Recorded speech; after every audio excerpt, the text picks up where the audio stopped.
અહિંસા અને અહિંસાનું રટણ ના લાવજે ગાંધી. ફરી જન્મે તો તું બંદૂક લઈને આવજે ગાંધી. નથી જડતી દિશા અમને કે કઈ બાજુ જવાનું છે. નવી મંઝિલ નવા રસ્તા ફરી બતાવજે ગાંધી.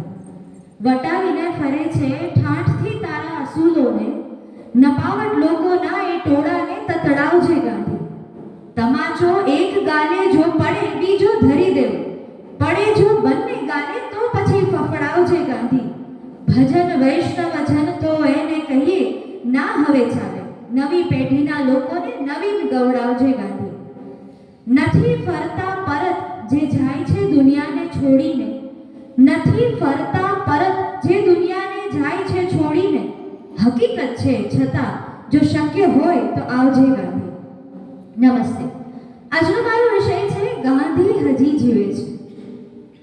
મહાત્મા ગાંધીજીની વિદાયને આજે 78 વર્ષ થયા. આઝાદી મળી પછી ગાંધીજી માત્ર 5.5 મહિના જ જીવ્યા. ગાંધીજી આઝાદી માટે લડતા, નહીં કે સત્તા માટે. એ વાત જુદી છે કે અત્યારે રાજકારણીઓ સત્તા માટે ગાંધીજીનું નામ વટાવે છે, પણ ગાંધીજી કદાચ એટલે જ મહાન બની શક્યા કારણ કે તેના દરેક કાર્યનું કારણ માત્ર એક જ હતું અને એ છે સ્વરાજ.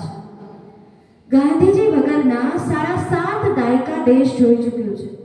આજે બધું બદલાઈ ગયું છે. નિયમો, નીતિઓ, આદર્શો, સિદ્ધાંતો અને બીજું ઘણું બધું. તો પછી એવું શું છે કે જે નથી બદલાયું? એવી માત્ર એક જ વસ્તુ છે અને એ છે સત્ય. સત્ય ક્યારેય બદલાતું નથી અને ક્યારેય બદલવાનું પણ નથી. અને એટલે જ કદાચ ગાંધી પણ હજુ જીવે છે અને સદાય જીવતા રહેવાના છે. કારણ કે ગાંધીજી સત્યનો પર્યાય હતા. ગાંધીજી સત્યનું જીવંત સ્વરૂપ હતા. સત્ય તો ગાંધીજી પહેલા પણ હતું, પણ ગાંધી એને જીવી જાણ્યું.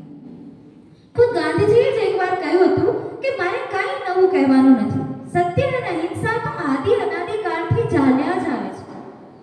ગાંધીજી હજી જીવે છે અને કાયમ જીવતા રહેવાના છે. કારણ કે જ્યાં સત્ય છે ત્યાં ગાંધી છે, જ્યાં અહિંસા છે ત્યાં ગાંધી છે, જ્યાં સાદગી છે ત્યાં ગાંધી છે, જ્યાં સરળતા અને સહજતા છે ત્યાં ગાંધી છે. ગાંધીજી પૂતળા કે તસવીરોના નથી, ગાંધી લોકોના દિલમાં છે અને ગાંધીજી સદાય જીવતા રહેવાના છે. જ્યાં સત્યનો આગ્રહ છે ત્યાં ગાંધીજીની હાજરી છે. ગાંધીજીને ભલે નોબેલ પારિતોષિક ન મળ્યું, પણ જેટલાને નોબેલ મળ્યું છે એ બધાના જીવનમાં ગાંધી હજી ઝળકે છે. ગાંધીજી સાઉથ આફ્રિકાના નેલ્સન મંડેલામાં છે. ગાંધીજી મ્યાનમારના આંગ સાન સૂ કીમાં છે. ગાંધીજી ડેસ્મન્ડ તુતુ ટીટુમાં છે. ગાંધીજી દલાઈ લામામાં છે. ગાંધીજી વાંગારી મથાઈમાં છે. ગાંધીજી ક્યાં નથી? દરેક માણસમાં એક નાનકડા ગાંધી જીવે છે. હળવાશમાં ગાંધીની સુગંધ છે, સાદગીમાં ગાંધીજીની મહેક છે, સત્યમાં ગાંધીજીના શ્વાસ છે અને આઝાદીના કણે કણમાં ગાંધીજીના રંગો છે. ગાંધીજીને સમજવા કે અનુસરવાને બદલે આપણે કેવા વાહિયાત પ્રશ્નની અંદર ઉલઝતા રહીએ છીએ, કેવા વિવાદો છેડીએ છીએ. ગાંધીજીને નોબેલ શા માટે ન મળ્યું?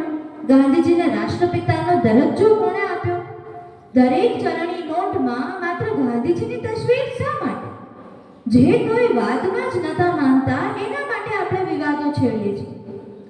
ગાંધીજી ગયા ત્યારથી માંડીને આજ દિવસ સુધી કંઈ પણ થાય એટલે પહેલો પ્રશ્ન એ પૂછાય કે જો ગાંધીજી આજે હયાત હોત તો? હા, જો ગાંધીજી આજે હયાત હોત તો કદાચ તેઓના નામે ચાલતું બધું જ તેમણે બંધ કરાવી દીધું હોત. ગાંધીજીના ઘણા સિદ્ધાંતો એવા હતા કે જે આજે આપણે અમલમાં ન મૂકી શકીએ. કદાચ ગાંધીજી જ આજે હયાત હોત તો એના સિદ્ધાંતોમાં બદલાવ લાવ્યા હોત. ગાંધીજીએ એની આત્મકથા સત્યના પ્રયોગોમાં લખ્યું છે, મારા લેખોને કોઈ પ્રમાણભૂત ન ગણે એમ હું ઈચ્છું છું, એવી મારી વિનંતી પણ છે. તેમાં દર્શાવેલ પ્રયોગોને દ્રષ્ટાંત રૂપ ગણી ને સૌ પોતપોતાના પ્રયોગો યથાશક્તિ અને યથામતિ કરે એવી જ મારી વિનંતી છે. પરંતુ આજના સમયની કરુણતા એ છે કે આપણે ગાંધીજીના સિદ્ધાંતોને સાચવવાને બદલે એના સ્મારકોને સાચવવાની ચિંતા વધારે કરીએ છીએ. અહિંસાના પૂજારીની પ્રતિમા પરથી ચશ્મા ચોરાઈ જાય તો તોફાનનું ટેન્શન થઈ જાય, પરંતુ ગાંધીજીની આડમાં આંદોલનના ચીપિયા પછાડીએ છીએ. આપણા ચૂંટાયેલા સંસદ સભ્યો પણ સંસદ ભવનમાં ગાંધીજીની પ્રતિમા પાસે ઊભા રહીને વિરોધ કરે છે. શું ગાંધીજી માત્ર આંદોલન માટે કે વિરોધ માટે છે? આનો જવાબ છે ના.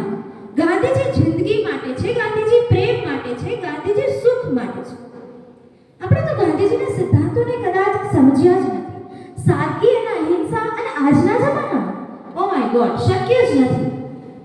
જો કોઈ આવું સમજતા હોય તો કદાચ એમની ભૂલ છે. સાદગી માત્ર કપડાથી નથી આવી જતી. જીન્સને બદલે સાડી પહેરવાથી સાદગી આવી જવાની નથી. સાદગી સિવિક સેન્સમાં છે. સાદગી એકબીજાની અમાન્ય જાળવવામાં છે અને સાદગી એકબીજાના અધિકારોને ન છીનવવામાં છે. અહિંસાની વાત કરીએ તો લોકો કહેશે કે આજના આતંકવાદના જમાનામાં અહિંસા શક્ય જ નથી. આતંકવાદીઓને તો ઢાળી જ દેવા પડે. રાઈટ? એકદમ સાચી વાત. ગાંધીજીએ આતંકવાદના ઉપયોગની ના પાડી હતી. આતંકવાદીઓને માફ કરવાનું એમણે ક્યારેય કહ્યું જ નથી. આપણે તો ગાંધીજીનો ઉપયોગ કરતા દુરુપયોગ વધારે કર્યો છે. આપણે ગાંધીજી અને ગાંધીગીરીના નામે ખોટા જ અને નવા જ સિદ્ધાંતો બનાવવા લાગ્યા છે. ક્યારેક તો એવું લાગે કે ગાંધીજીને સમજ્યા વગર જ તેમને આડેધડ અને અધકચરી રીતે જેઓ માને છે એના કરતા જેઓ એમને જરાય નથી માનતા એ વધુ સારા અને સાચા છે. કારણ કે ગાંધીજીને તમે ન માનીને અન્યાય નથી કરતા, પરંતુ તેમને અયોગ્ય માનીને વધુ મોટો અને ઘોર અન્યાય કરો છો. ગાંધીજી જેટલા સરળ અને સચોટ હતા એટલા જ આજે છે અને રહેશે. એટલે જ એવું લાગે છે કે ગાંધી હજી જીવે છે. અને હા, જેમ જેમ સમય જશે એમ ગાંધીજીની જરૂર અને આવશ્યકતા તો વધતી જ જવાની છે. સરવાળે તો આડે પાટે ચડી ગયેલું ગાડું આ ઘરડો જ પાછું વાળવાનું છે. દર વખતે ગાંધીજીના વિચારોનો જ વિજય થવાનો છે અને દર વખતે લોકો એ જ ગીત ગાશે કે દે દી હમે આઝાદી બિના ખડગ બિના ઢાલ, साबरमती के संत तूने कर दिया कमाल, आंधी में भी जलती रही गांधी तेरी मशाल, साबरमती के संत तूने कर दिया कमाल. खूब बाबा.